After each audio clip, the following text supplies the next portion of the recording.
This and every episode of REKT Podcast is brought to you by Beaksy Exchange, an upcoming cryptocurrency exchange built in collaboration with One Market Data. Beaksy is bringing legacy finance speed, power, and sophistication to crypto for the first time. With 225,000 transactions per second per pair, comparable to NASDAQ, 15 order types on day one, with 25 order types on full rollout, and a dedicated customer support team, Beaksy is setting itself apart from the competition. Check out Beaksy today at Beaksy.com and pre-register today at Beaksy.com/registration to get your free Beaksy Exchange tokens. That's Beaksy.com, BEAXY.com. Hey, this is Joel Comm, and you're listening to REKT.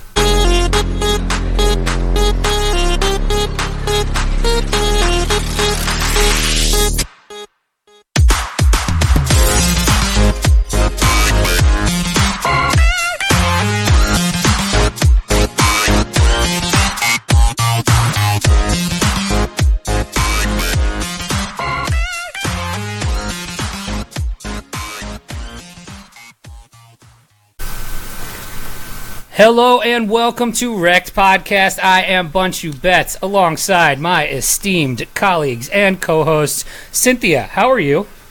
I'm great. I'm excited to be here tonight. It's going to be a good night. We are going to have a good night indeed. Chamber, how are you doing this evening? You know what? The Christmas decorations are up. I got my inflatable Santa Claus in my front yard. It's a good day. You don't have your inflatable Krampus yet, or what? No, not yet. Not yet. I think that might scare the neighbors. Yeah, well, he's already scaring his children, so neighbors are next on the list. We have a very special guest with us today. You may know him from the very, very popular Bad Crypto podcast. We've got Joel Comm with us today. Joel, how you doing, man?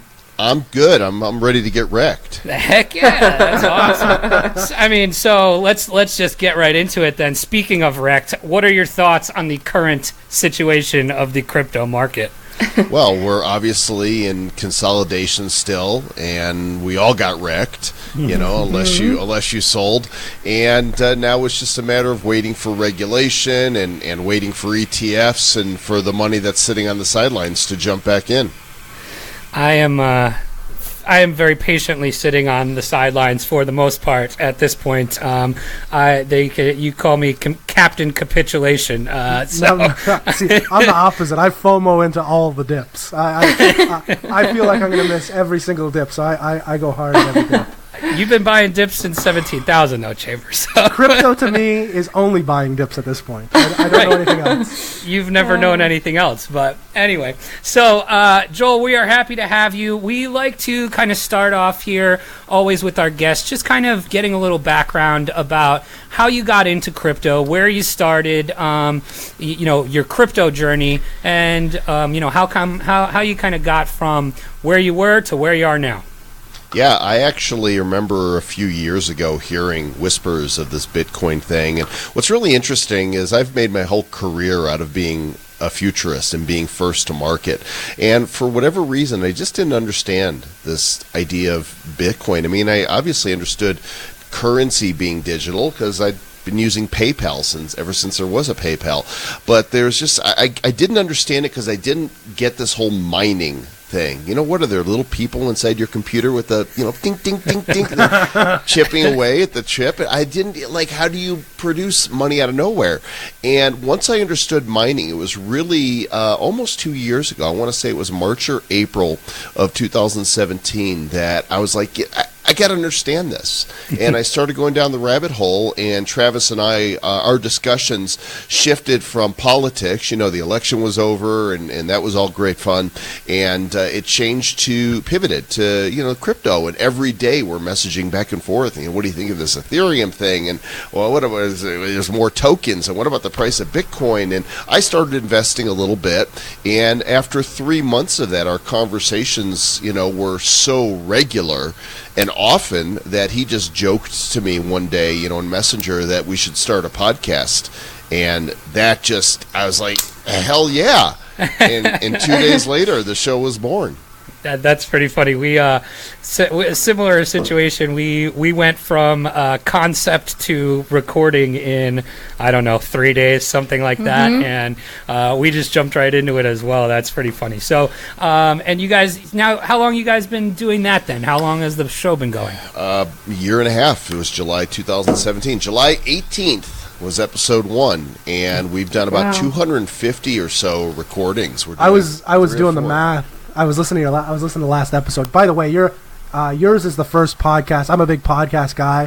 When I got into crypto, yours was the first one I listened to and still listen to. But I was doing the math. I think we've put out about 45 or 46 shows by this point. And I was doing the math. I'm like, you guys are like 200 and something a year and a half ago. I'm like, we're falling behind. We got to step up our production to keep up with that. We're content beasts. We unbelievable. We found a groove on the show that really works well, where 2 episodes each week usually are interview based. So we'll talk to somebody in the industry or have one of our syndicated partners like Naomi Brockwell, or Rachel Wolfson create some content. One episode each week is our bad news episode, and that's every Thursday, so we'll cover news for the week. And then we've got our sponsored Crypto Spotlight, where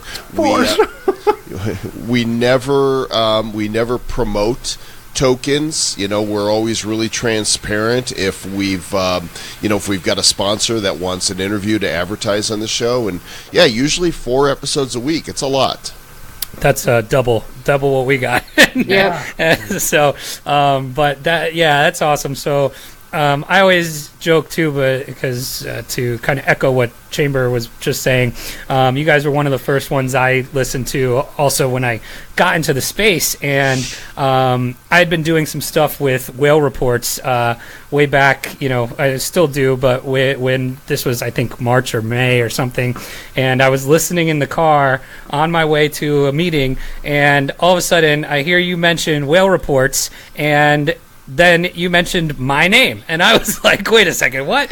And it was for the crypto periodic table that I had done for whale reports a while back. I love that one. And I remember that. I just said, I was like, oh my god, I sent the episode to like everybody I knew. It was pretty funny. I still remember that. I didn't make the connection that was you. Yeah. Well, that is. So anyway, but I always thought that was my crypto claim to fame at the time. So that's pretty funny. But so how did you meet Travis? How do you guys know each other beforehand? A mutual friend, Lori Ruff, who I affectionately refer to as the heart of social media, introduced us 6 years ago, and just said, hey, you guys need to know each other. And we bumped heads at an event or two, a couple years into the future, and we just discovered around election season that we just had a lot in common. And so that, I think, we have Donald Trump and Hillary Clinton to thank for really nurturing our friendship. That's pretty funny. So there you go. So the election brought at least 2 people together. That's right. I needed a pivot. I was getting too wrapped up in I'm Canadian, as Buncha mentioned, but I was getting pretty wrapped up in American politics, and I needed an escape from it, and that's when I found crypto.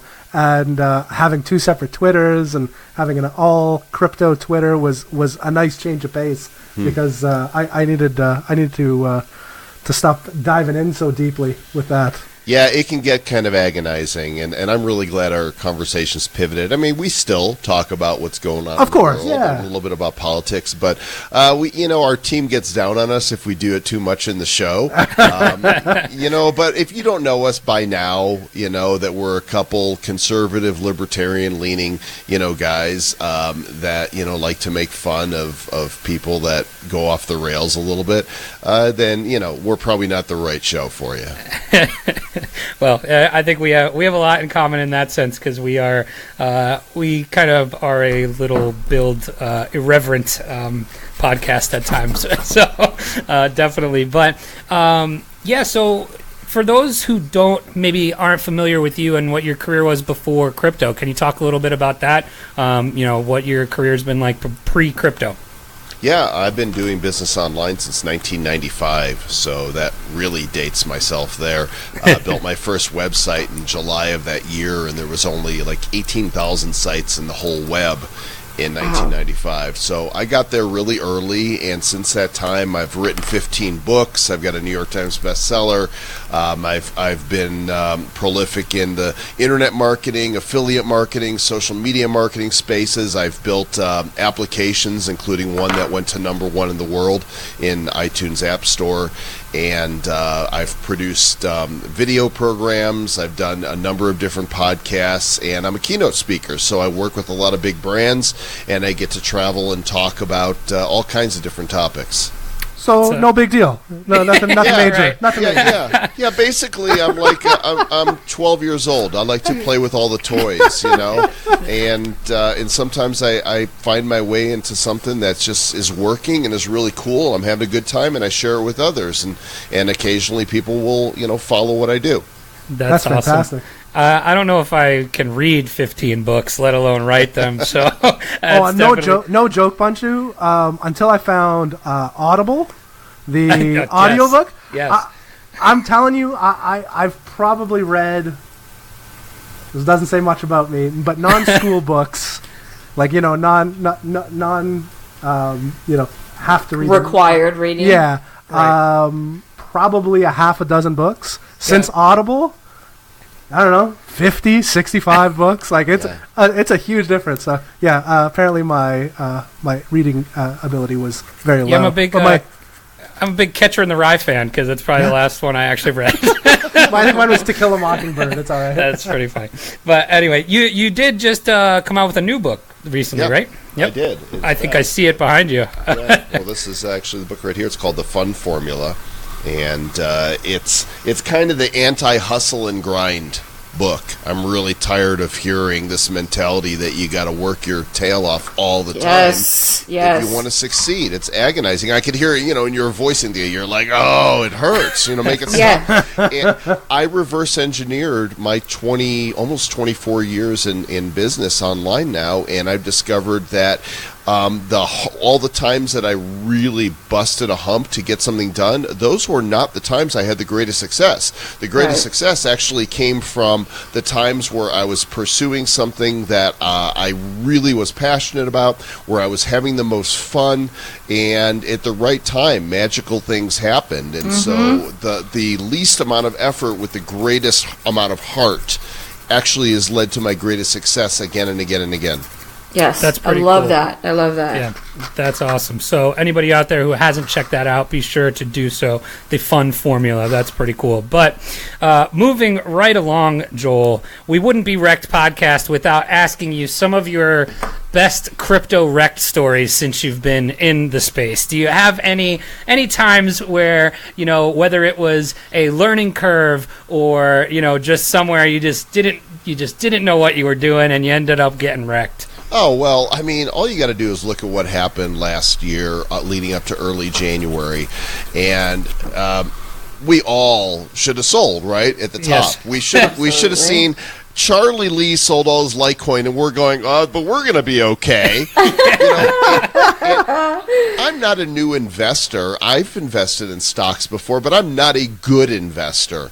Now, I did have some presence of mind to sell some in January. I think I sold some again in March and some again in May.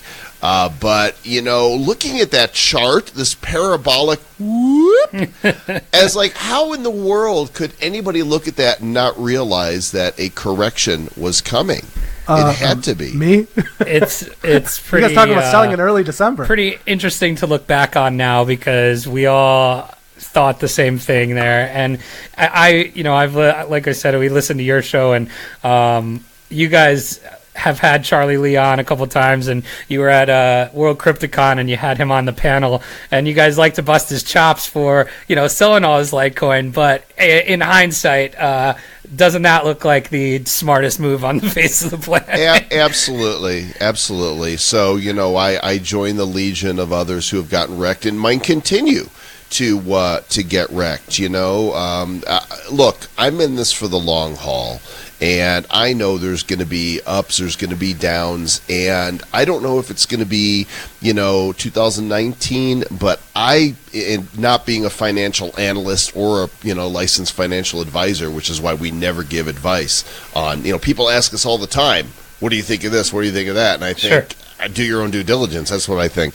I feel like crypto's time is really coming. And I don't just mean the price. I mean the implementation, the execution.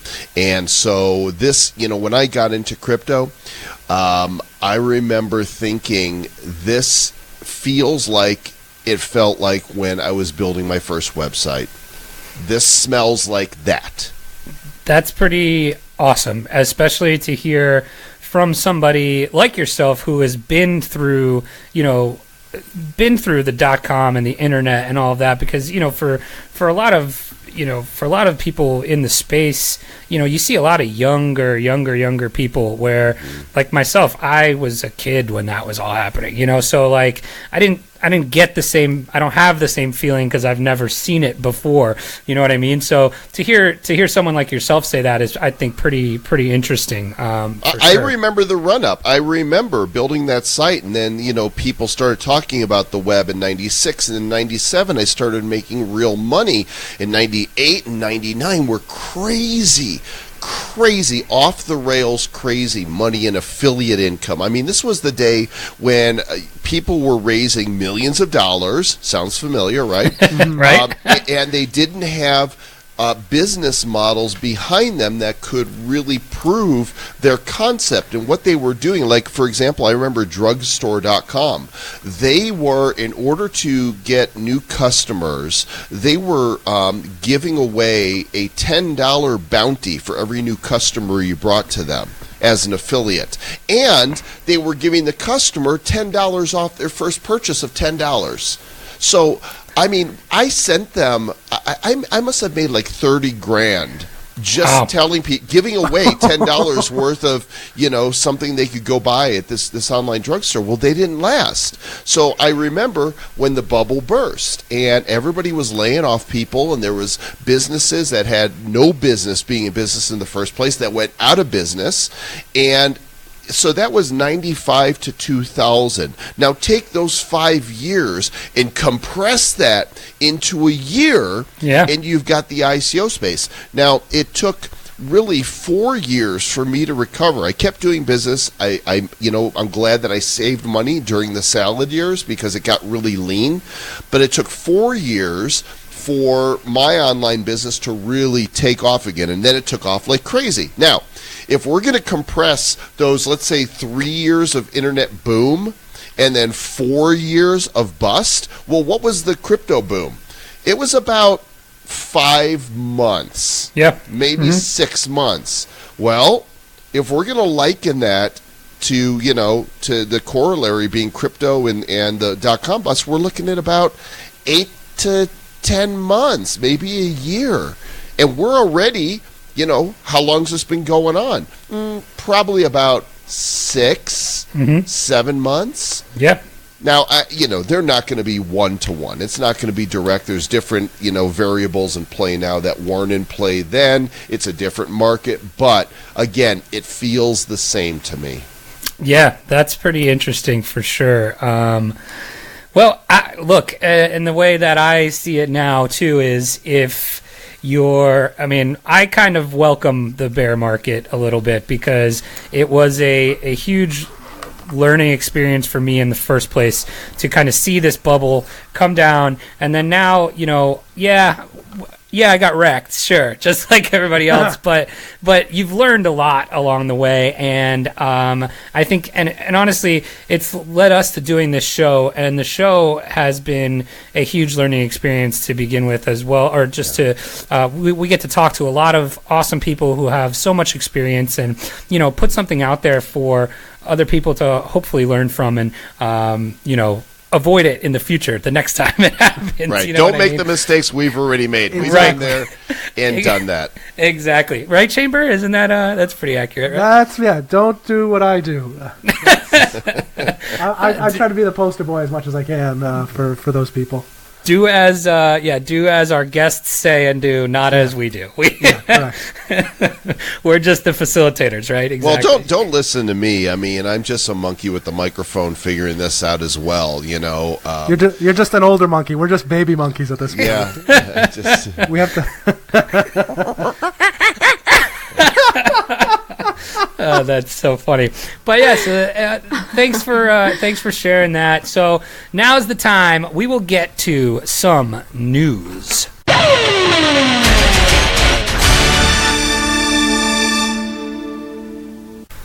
Chamber, you want to start us off with what's going on in the crypto world today? The man that got me into crypto is back in the news today. Jesus, I don't want to hear about it. is it John McAfee? No, it's Trayvon James. Oh, no. I'm just joking.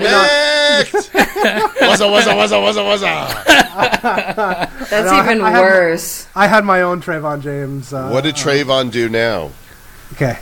Trayvon is calling for Bitcoin to go to zero. He put out a tweet yesterday. 10 years from now, it won't matter if you bought Bitcoin at 4,000 or 3,000 because it will be at $0. The man, the myth, the legend, Trayvon James. Isn't he working at Target now?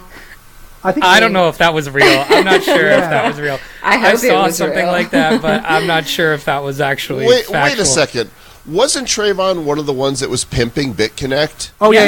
Yes. Why is anybody listening to the guy? How has he not been, arrested or something? I don't even know. I think he has. I don't know, arrested. He got subpoenaed for something, I believe. Yeah. But he's definitely in the court system in regards to BitConnect. This is the thing, and I don't know what you guys have done. I don't know if you've made recommendations or if you've pimped any coins, but there are these people out there that that's what they did. Whether it was McAfee or Floyd, Mayweather. Yep. Yeah. And who's coming knocking on their door now? They're in trouble now. The SEC. That's right. Yeah, so I don't, that's why what we do is we take advertisers. Yeah. But we never and you say disclose. you should buy. Yeah, right. Well, not only do we disclose you're an advertiser, but we never say you should buy or invest in this coin. So that, right there, we have cut ourselves up from being called promoters of any coin. And I think it's pretty obvious to see, I think we all know which ones are... the ones that the SEC would be looking at. I think it's pretty obvious. Versus like you said, there's a. We don't have to name any names. Yeah, exactly. No. I don't think we do. Superman. Even though it's Superman. Oh wait, did I just? No. Superman. I think one popped up in my newsfeed who's been on our show, and I won't name any names. Oh really? But No, I just hope Ty Lopez gets. He's the only person that him blocked too. on Twitter. What did Ty promote? I don't know. I just hate those YouTube ads he has all the time. I'm here in my garage. I've actually been to the compound. Have you? Yes, I did. I broadcast live video by his poolside one time. I will never go back. Well, we have a common guest as well. We actually were fortunate enough to speak with John McAfee as well one day, and I mean, I've listened to both of your interviews with him, and ours was very interesting as well. I'm sure it was. We had him on number 100 and 200, and if he's still alive or not in jail by 300, we'll invite him back. Those are slim odds. We got it at the very beginning of the episode. He was very serious, and but by the end, we got him to come off the rails. And he was talking about everything you would want from a John McAfee interview and more. Yeah, it was great. So, but yeah, Chamber, I don't know. Do you have a special place in your heart for Trayvon James? Because was it your first crypto experience with BitConnect? It was. That's how I was introduced to cryptocurrency. That's christening by fire, if you ask me.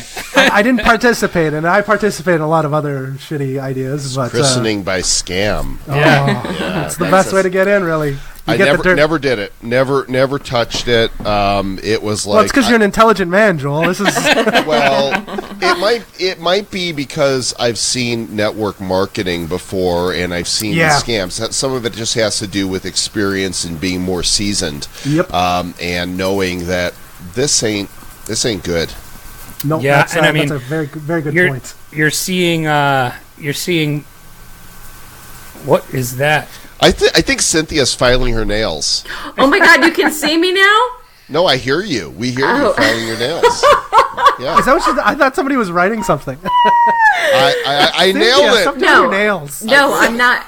I'm honestly... This is staying in by... I can't... Yeah, no, we're keeping that in. That ain't getting edited out.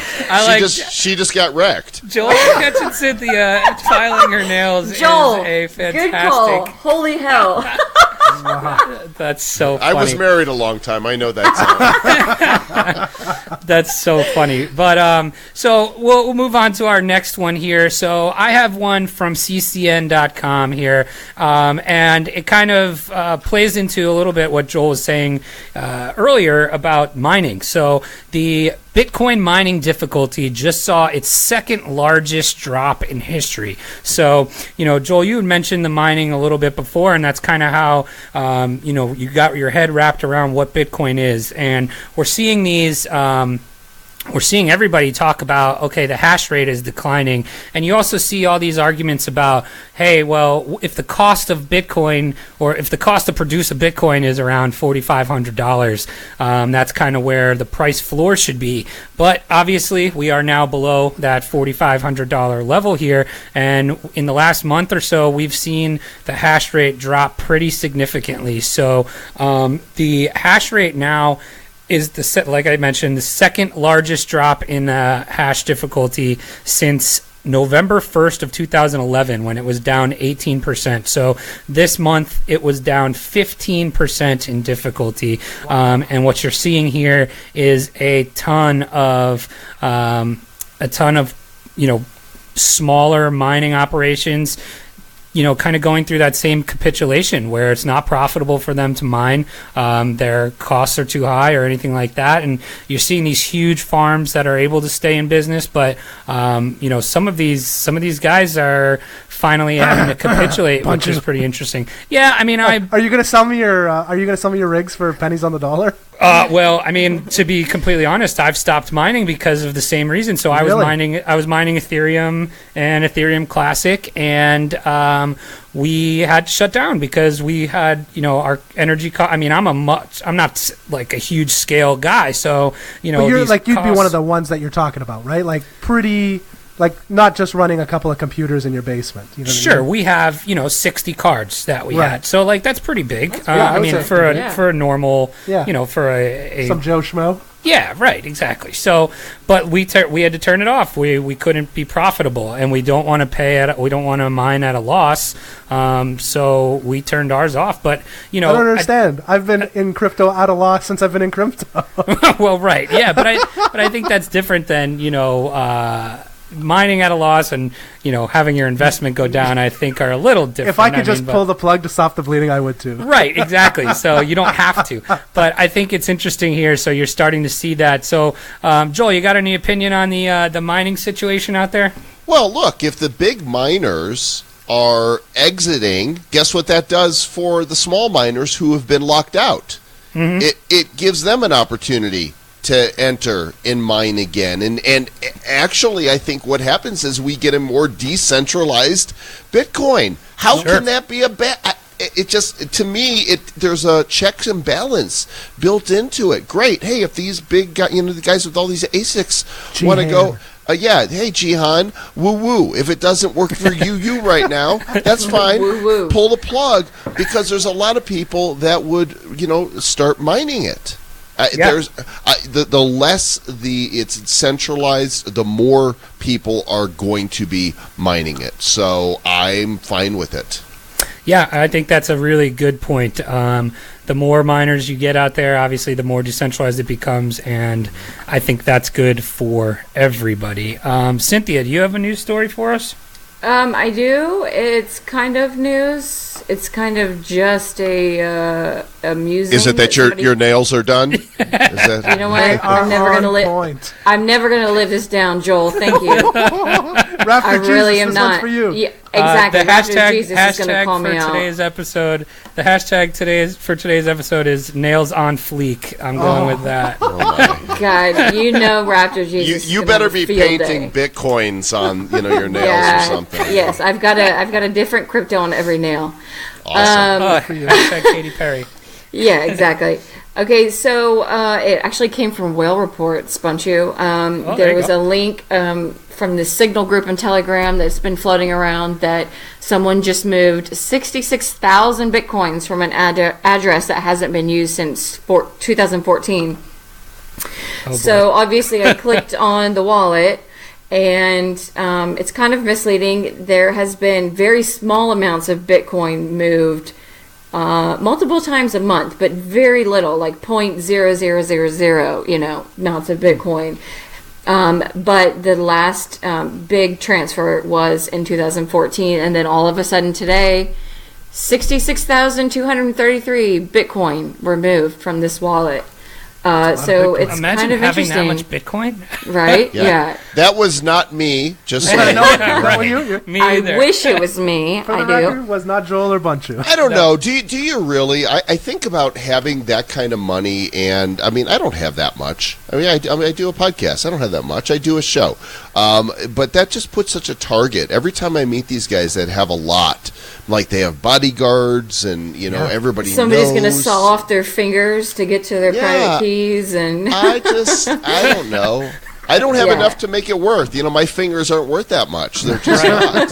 Same, exactly. Well, I've been filing my nails, and they look pretty good, so my fingers might be worth that much. That's pretty funny. But that's interesting. It kind of reminds me of what we saw over the weekend here.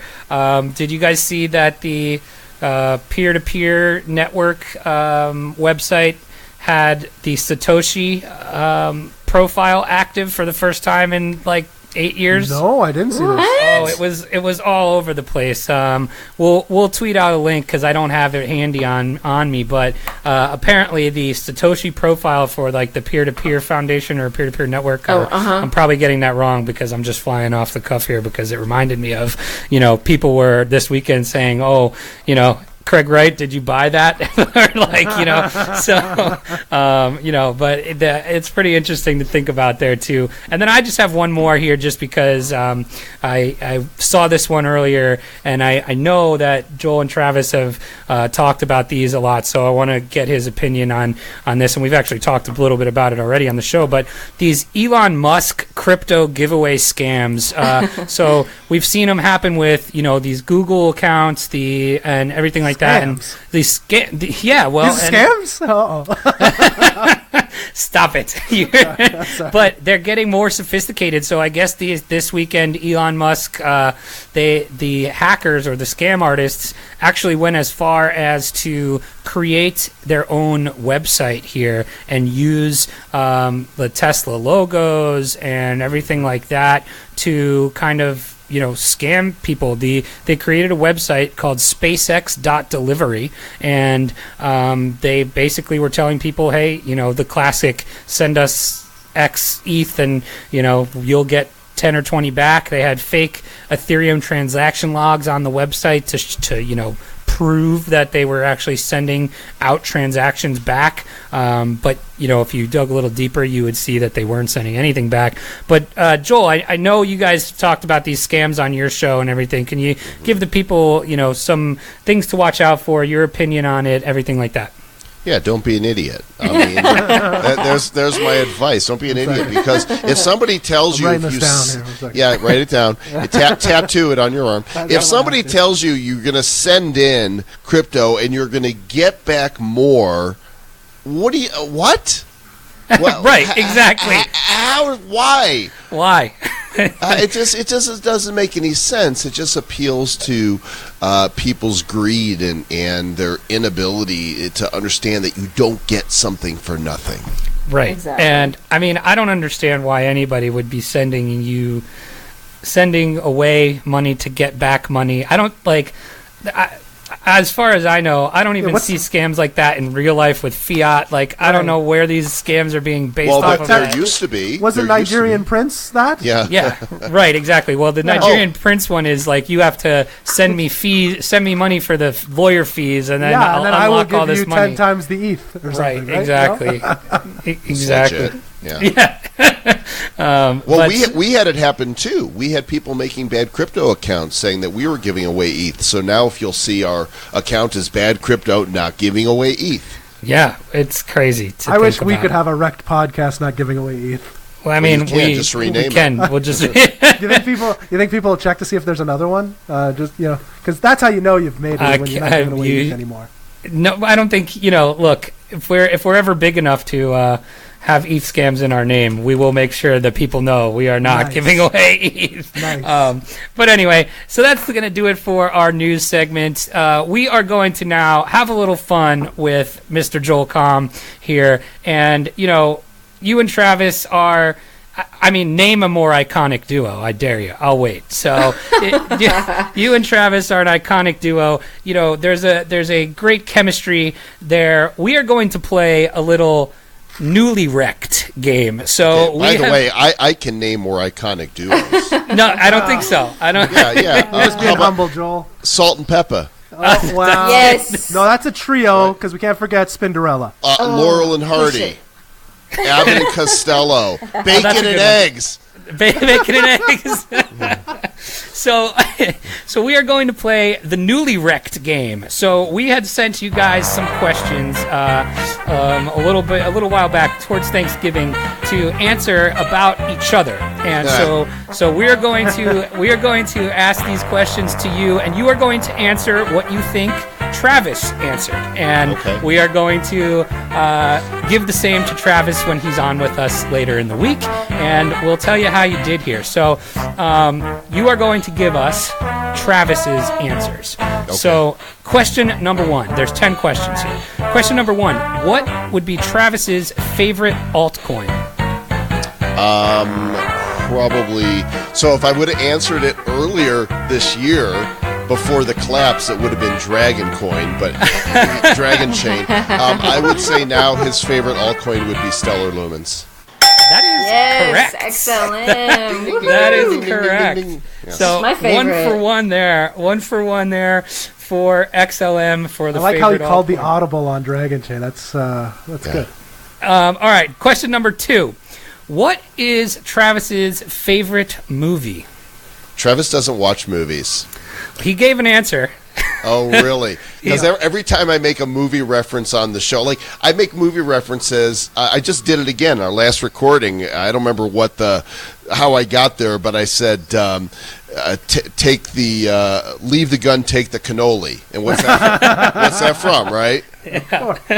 Right? It's from The Godfather. Right, and exactly. He's like, I've never seen The Godfather. Then he goes and tells me how he doesn't like to be passive and watch, story. He just doesn't watch movies. So, if he's got a favorite, I don't know what it is because he always tells me he doesn't watch. It's old. This is an older movie. Give me a hint. It makes sense. Give me a hint. Steve Martin. Yes, it's a Steve Martin. Oh, what is it? The Jerk? Yes, it is The Jerk. That makes sense because he's a stand-up comedian. So there you go. So what do we count? We counting that, right? I think. I think so. I mean, that was Steve Martin's been in a ton of movies. He could have said Father of the Bride very easily. How about I'll take half a point for that. Okay, we'll give you a half a point for that because we're going to see who wins here. And the right answer should have been I don't watch movies. Well, it's funny you say that because I was listening to one of your episodes the other day about where you had the guys. I forget their names, but they were from the education project. Yes, teacher, and he went on like a 5-minute rant about how he doesn't listen or he doesn't watch TV or movies or anything like that. So, all right, question number 3. The question is, if you could pick any coin out there to purge, what would it be? As in, like the movie The Purge, where you just take it off of the face of the planet, no consequences. Probably Bcash. So his answer kind of sucks here. Yeah, but his answer sucks. His answer was any coin not in the top 10. Oh.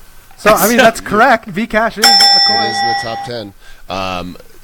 Yeah, but Bcash XYZ is not. Or right. Or Or A, B, ABC. C, D, E, F, G, H, I, J, K. Oh, we only got Satoshi's vision in there. Is that correct? Yeah, right. Next, if you get this one, what happens? What is Travis's or favorite non-crypto activity? He loves football. He loves watching the Chiefs. Now that would be the appropriate family-friendly answer. This is not the answer he gave us. The answer he gave us What did was he say? Smoking weed? Even that would have been acceptable. well, it is in Canada and Denver, where you hail from, Joel. Yeah. His answer was having sex. Okay. Great. That's. Hey, what, Yeah, how can you I argue with wouldn't that? know. I wouldn't know. I wouldn't know. All right, so question number 5. Bitcoin or Ethereum? Bitcoin. Bitcoin, correct. Question 6. What would be Travis's favorite karaoke song? Travis's favorite karaoke. Wow, that is like wide open. Can I get a hint on that too? Also, It's got to be a older Beatles. It's a Beatles song. It's a California-based song. A Beach Boys tune. Maybe a little bit more specific. A San Francisco song. Yeah, I don't know. I mean, that's Jefferson Airplane. That's Grateful Dead. A song That's specifically about Not the San artist. Francisco. Not the artist. Journey, Lights. I don't know. It is it's an Otis Redding track. Dock of the Bay. Yes, that is it. That's a good one. I get no points for that. But All right, question number 7. What is the thing that Travis does? Or wait, sorry. How do I phrase this question? It's what would Travis say is the thing about you that drives him crazy? I don't know. He loves everything about me. Let's see. The thing that I do that drives Travis crazy. Travis needs a personal assistant to keep him on track, on schedule. And I'm prompt. Like he blew off the interview the first time he was supposed to interview you guys. He totally did. He totally Blew you did. guys off. And that we rescheduled both of ours because he blew you off. So. We needed them in tandem. I'm more of the cruel taskmaster, so maybe that. I don't know. That would make sense. How he I said, like this. I like his answer though. it is a good answer. His answer was he whines about wanting PayPal instead of crypto when it's time to pay bills. So that was Fair enough. Getting an X on that one. All right, question 8. Couple more here. Trezor or Ledger? Trezor. Trezor, that's correct. I've had some issues. So I got a Ledger first. I got a Nano S, and then I got a Trezor. And I've had issues with the Ledger. Like initially, it only allowed me to put like 3 different coins, on it. Mm-hmm. Like, how the hell do you have this device that doesn't have storage to put a little bit of blockchain data on it? Right. I don't get it. I think they've since expanded, but I had the same 5. problem when I had the same 5 problem now? when I had one. Or what? Sorry, I still have one, but it's because it's just empty now.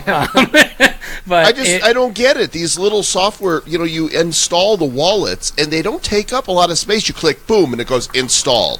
Mm-hmm. And yet I can have a thumb drive that's 8 gig and pick it up for $10 at the store. Why?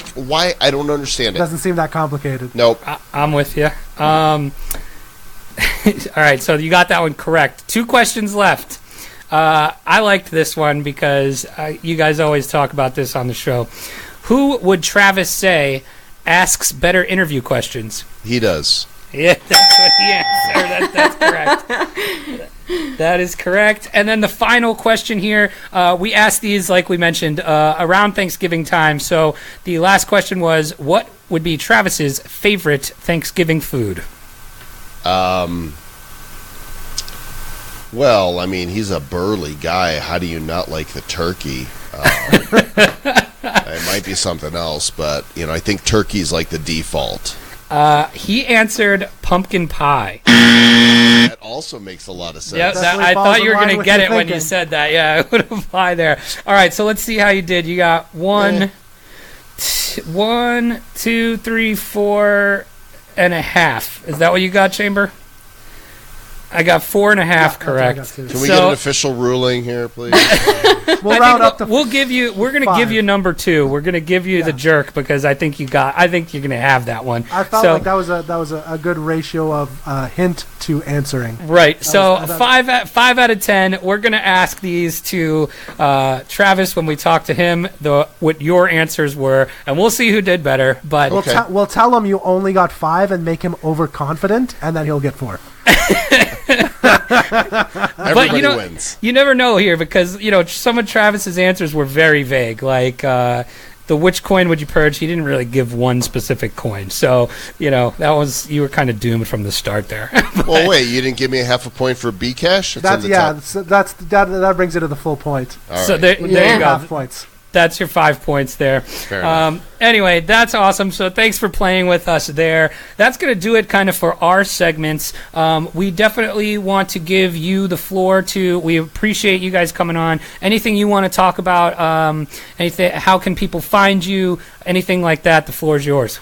Well, I appreciate you guys having me on, and thanks for the platform and for including us. BadCryptoPodcast.com. We're available in all the places that podcasts are in your ears. So come check us out, join our community. Awesome. If you haven't checked them out and you're listening to us, you're probably doing it wrong. That's a weird. There's no way. Yeah, you're probably doing it wrong. Nobody listens to us that doesn't listen to them already. You guys are great. I think, here's the thing. There's so much room in this industry. Every time there's another podcast that comes up in crypto, I'm like, great. Because look, nobody's going to be Travis and Joel. But nobody's going to be REKT either, right? Correct. You got your own vibe. You don't try to be somebody else, and people are going to connect with the type of show that they want to listen to. And I'll tell you what, we are all just so beautifully positioned for when blockchain and crypto really does go mainstream. Mm-hmm. We're all going to be known as the OGs. I know. It's crazy. And I'm not original, nor am I a gangster, so just keep at it. But I've always wanted that distinction, so I'm looking forward to that. But anyway, Chamber, got any last words for us? No, everybody, it's pretty crazy out there. Don't do anything rash and stay away from the CN Tower. You know how like people say don't do anything I wouldn't do? Yeah. It should be don't do anything you would do. Yeah, exactly. Don't do anything Chamber would do. Right, exactly. But to me, I'm like, maybe we go down another $1,000 and I sell everything right now and it just takes off like a rocket. Don't do it. Cynthia, any last words from you? No, I'm happy to be here and I made it through. I'm sober and it's great. Not REKT. Anyway, just one more housekeeping item. Don't forget to hit us up on Apple Podcasts and iTunes. Leave us a rating, a 5-star review if you love us, a 4-star review if you hate us. Tell your friends, the milkman, the paperboy, anybody. Goes a long way. We appreciate it. Join our Telegram group if you're not in there already. We have a lot of fun in there. t.me/REKT_podcast. And that's it for the REKT crew and Mr. Joel Comm. Thank you again for coming on. I am Bunshu Betts, and until next time, don't get REKT, and that is financial advice.